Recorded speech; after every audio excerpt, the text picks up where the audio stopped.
অপ্রকৃত অপ্রকৃত, এটা আমাদের অপ্রকৃত ভগ্নাংশ। নিচে দেখো, নিচে কোন কালার দেবো? পিঙ্ক দিলাম।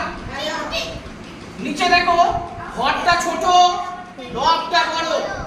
এই অপ্রকৃত ভগ্নাংশকে আমরা মিশ্র ভগ্নাংশে পরিণত করব। ক্লিয়ার, বোঝা গেল? প্রথম কাজ হচ্ছে আমাদের ভাগ করা। সরাসরি করে দিলাম এখানে, রেখে দিচ্ছি। দেখো, 5 ঘর নামটা পড়ে দেখি 27 কততে আসে? 5 5 4 5 20, 5 6 5 5 25, 5 6 30, কত হবে? তাহলে 5 ঘর নেব। 5 5 25। এবার কি করব? 2 বিয়োগ করে 2 বেরোলো। এই দুটাকে কি করব?